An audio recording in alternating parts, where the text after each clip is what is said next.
Well, welcome to Coffee with the Mayor. Today we have Police Chief Jessey Hiebert and Assistant Chief Randy Brazel with us. Welcome, gentlemen. Thank you. Thank you.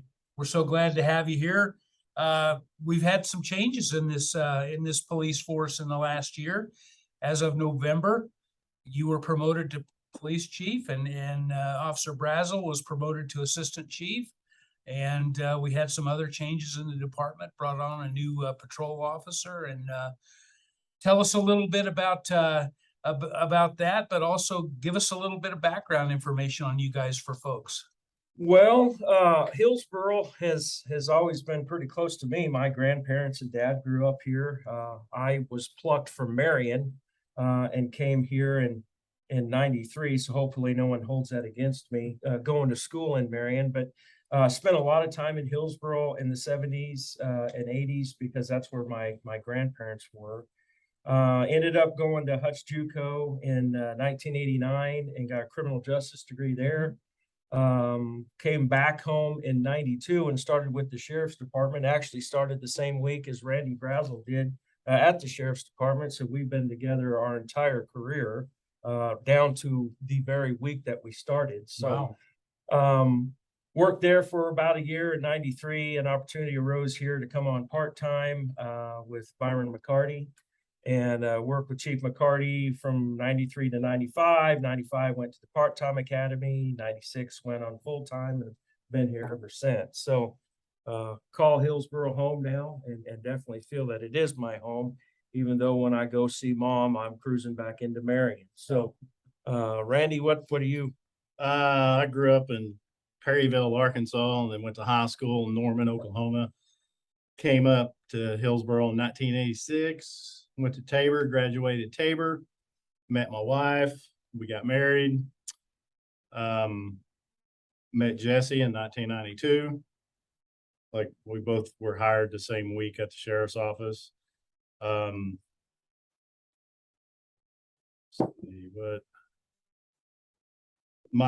We do have ties here. My wife's uncle was president of Tabor, Roy Just. That was my wife's uncle. And then my mother-in-law had relation in Lehigh. Okay. So I didn't know all that. I just came up because I wanted to go to a small college and play sports and play football, and ended up here. There you go. So what, if I could ask about, and you can respond as you want, but what drew you guys to law enforcement? Because that's not just an everyday normal career decision to become a law enforcement officer. Probably what drew me towards law enforcement was the fact that I didn't want to have a repetition career. I didn't want to do the same thing every day. That, and I think a lot of kids, especially young boys, they always look to law enforcement or emergency services, whether it's firefighter, EMS. There's just something exciting about whether you're just seeing the flashing lights come down the road as a little bitty kid, but it draws your attention. When I was in high school, I had an opportunity to ride with some of the local law enforcement there, rode with the Sheriff's Department and rode with some of the city police officers. And there was just something exciting about not knowing what the shift was going to bring to you. And then when you got the call, being able to work through the call, being able to engage with people in whatever state of mind they're in, that was super exciting for me. And probably the main reason I still enjoy it today is you just never know what the day is going to bring. The ability to help someone, of course, is the end goal, but the unknown of every shift is what makes it exciting and want to continue with the job. Yeah, I'm on the same terms as Jesse on that one. It's just not knowing what the next situation is going to be. And through the years I've learned, it's service before self.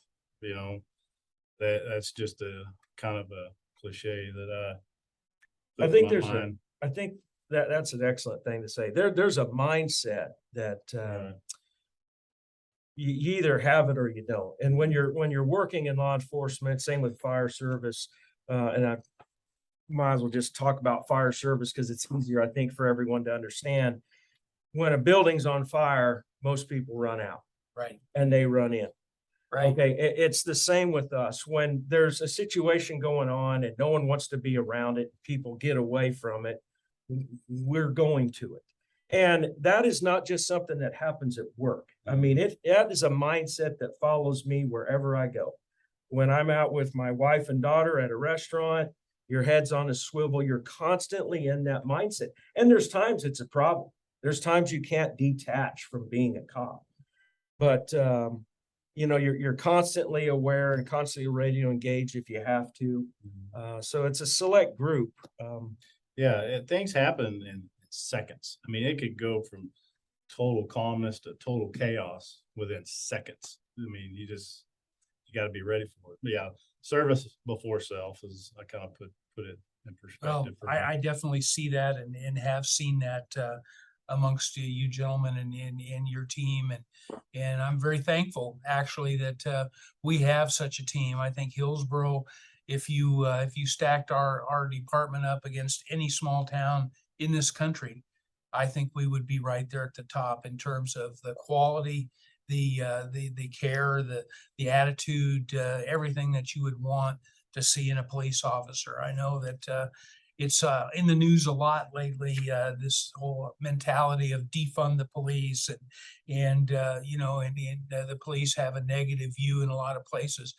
But I don't believe that's true in Hillsboro. And you know, I, for one, as mayor, couldn't again be more proud, couldn't be more pleased with the department we have, and certainly want everybody in Hillsboro to join me in back in the blue, because you guys are the guys that stand between us and in bad stuff. And I appreciate the fact that you're willing to put yourself in that position.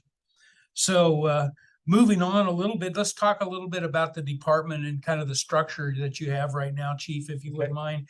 How many officers do you have? Kind of what are some of the roles? I know you guys not only were promoted, but you promoted another officer and so forth. I'll let you speak to that. 5 full-time officers, 6 certified part-time officers. After I was promoted to chief, we brought Randy up to assistant chief, brought back the sergeant spot, which we had the sergeant spot on and off since I started back in the day. In fact, I served in that role back when I was doing the canine handler. Brought that back on and brought John Hiebert into that position. John's a workhorse. Your sergeant usually on a department is the workhorse. So he fits that role perfectly.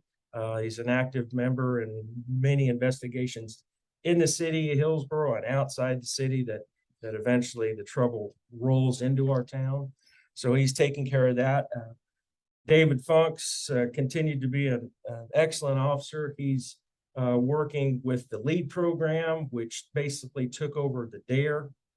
So he's teaching our students in the elementary school, continues to do firearms instruction. And then we brought Peyton Heidebrick, 20s, he's 22, 22 years old, started in Rose Hill, also plucked him out of Marion. So I'm not alone when it comes to Marion grads, but he started at Rose Hill, worked there, about 8 months probably or so.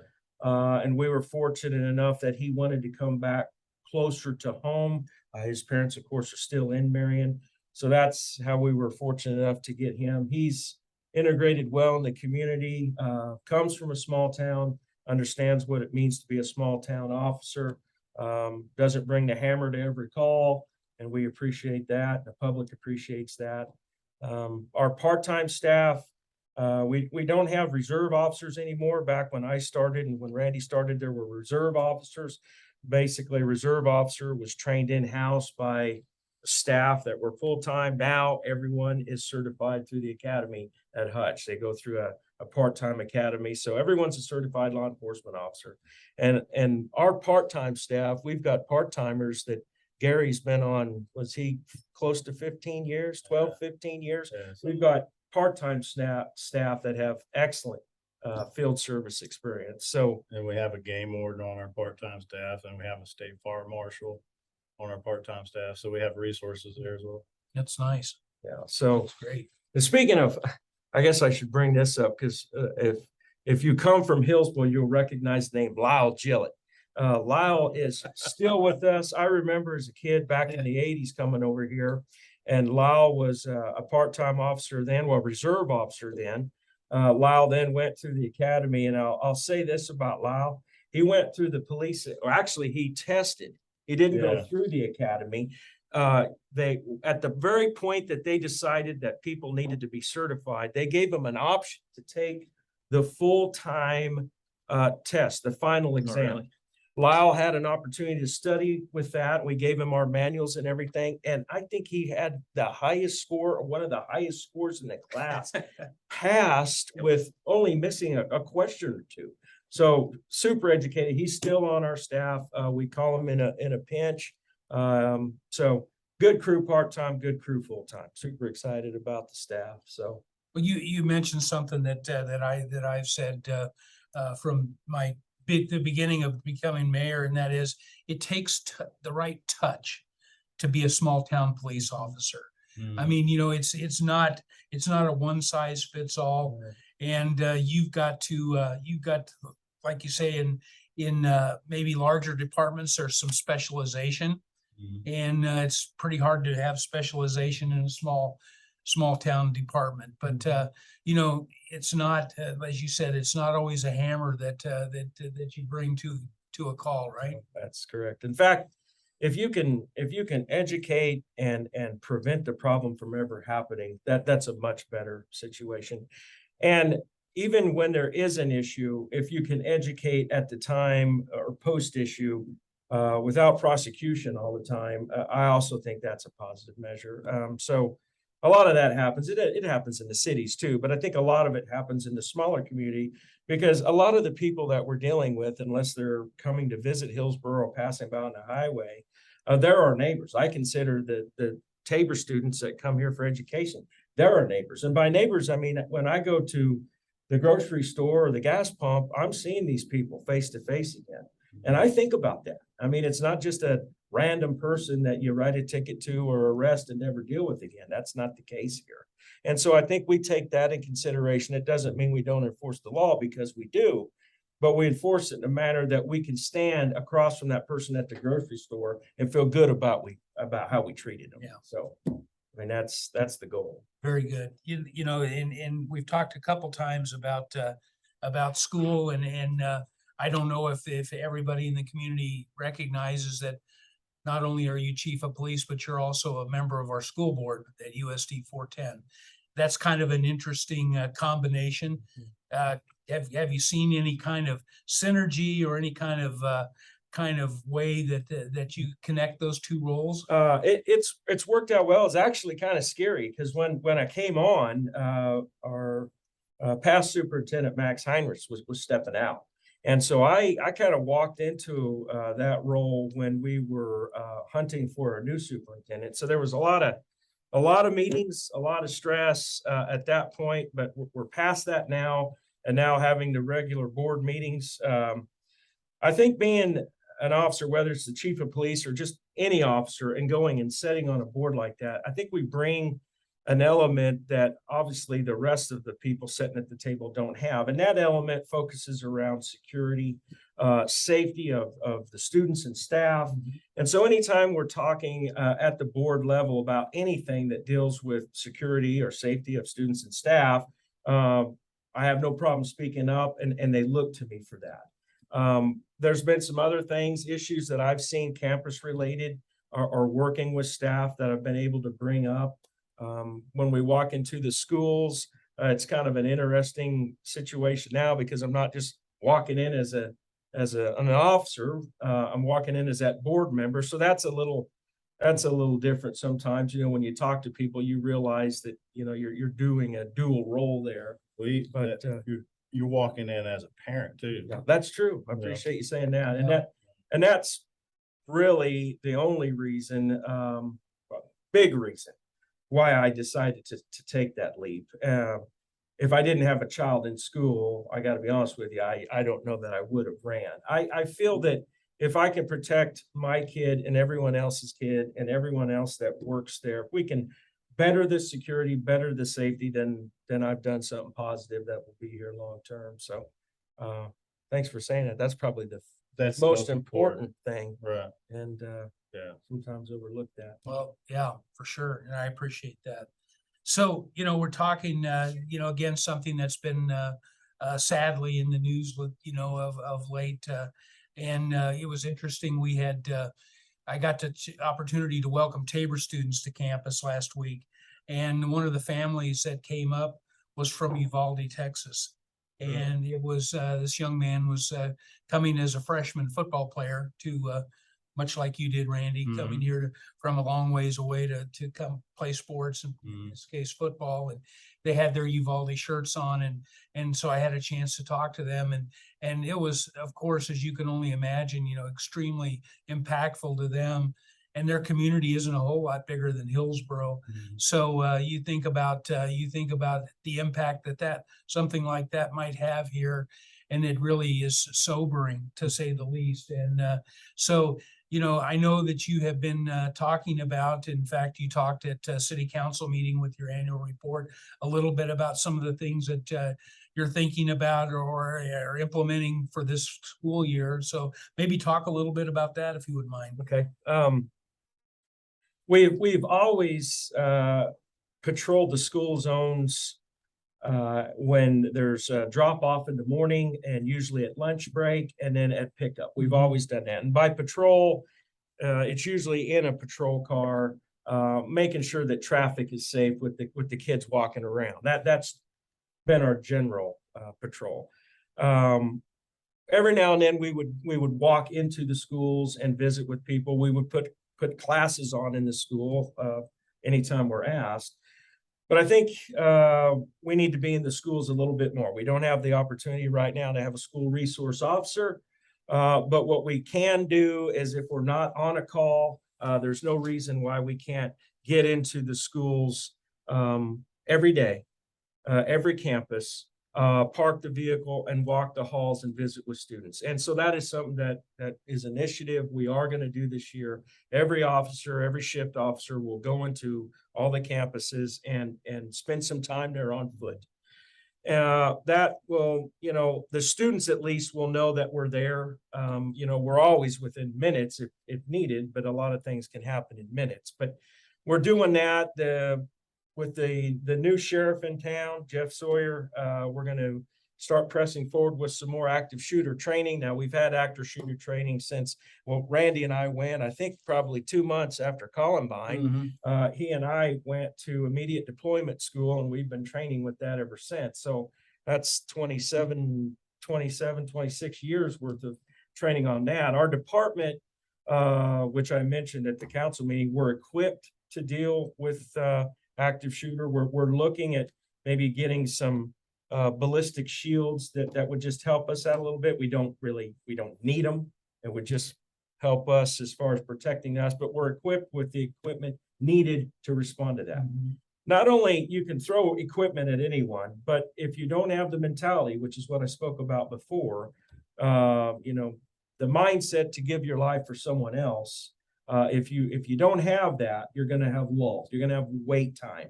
Wait time is not a good thing. I can tell you, as we sat here today, there's not an officer on my department that is not going to press the door and walk in knowing that they might face their demise. That's just the mentality of our crew. I mean, that's how we roll. So we've got that peace of mind. And that peace of mind is not just for the students here. You mentioned students at Tabor. That goes everywhere.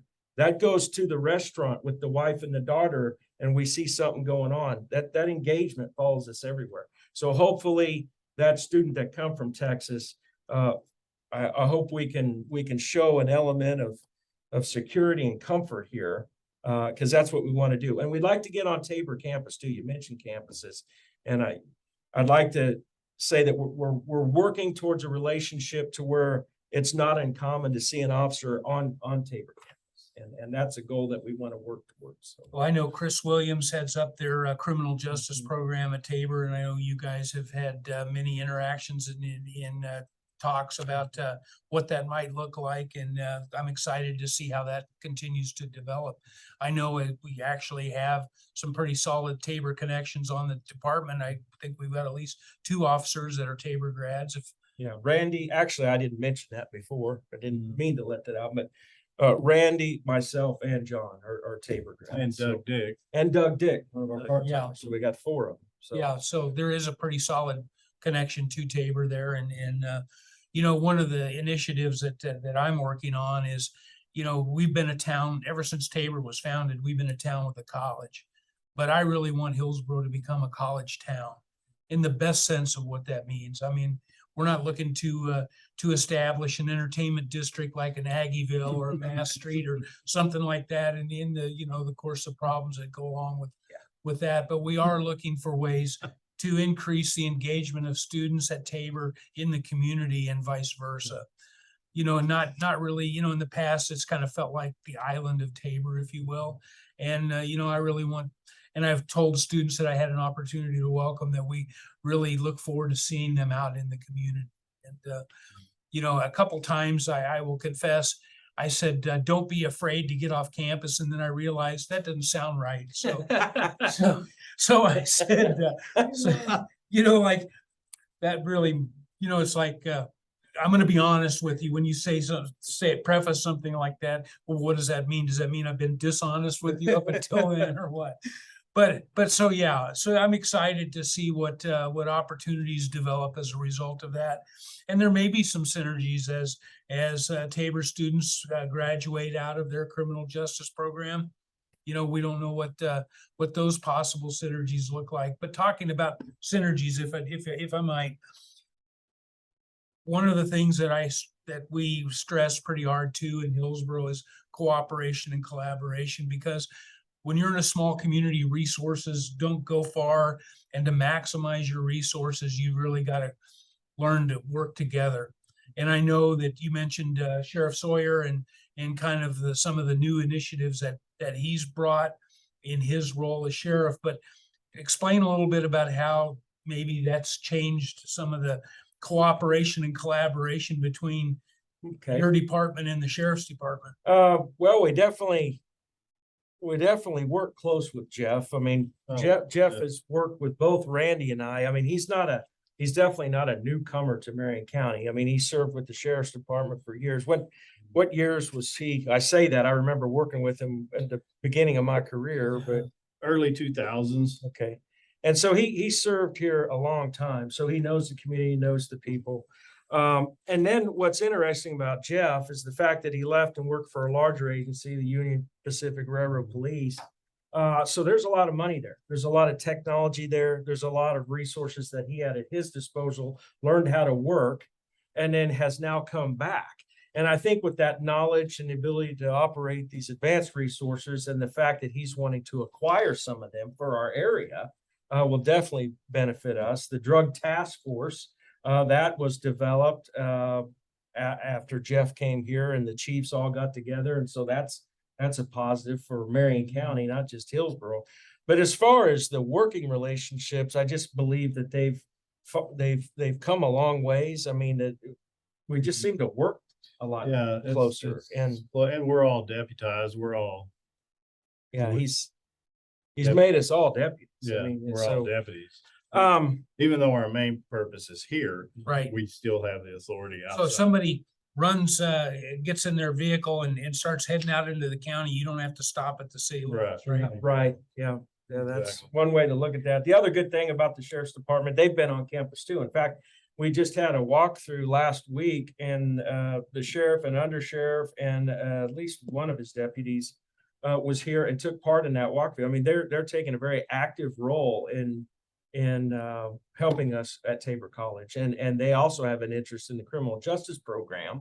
And so I see all the departments in the county not only maybe helping a little bit with that, but using that as a resource. I mean, you know, my resource is your resource. You brought that up in a small community. That's the reality. Why have a tool when you can borrow it?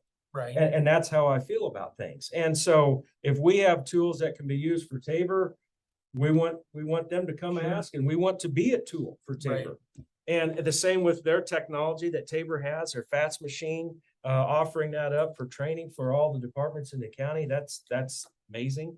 We're super excited about that. What machine? It's a simulated machine for the use of force. Oh, okay. So, Okay. yeah. It's an engagement machine to where you could de-escalate the situation, or if it presents a lethal force, we Okay. can respond. So it's a great tool for de-escalation. Okay. And they have one. They're the only college, I believe.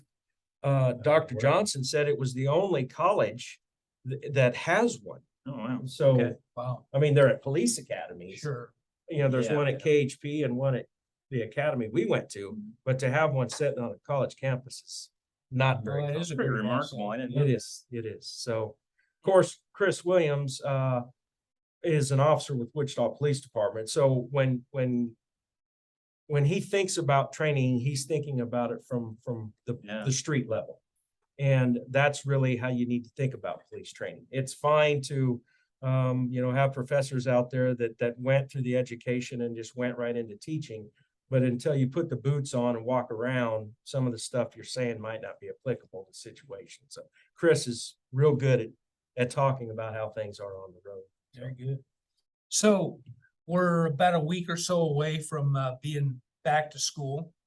So what message would you guys like to send to the community as our both our from K through 12 to Tabor College or headed back to school? Any words of wisdom you'd like to? Patience is the first word. When we're in school zones, whether it's Tabor College, with the highway, the 4-lane crossing there, patience there big time when there's students going back and forth, and try to overlook the fact that most of them are looking at a cellular device and not paying Yeah, attention to yeah. traffic. That's something that I hope to address and correct. My concern there is if we have someone looking at a phone crossing the street and we have someone looking at a phone driving a car, one of these days they're going to meet.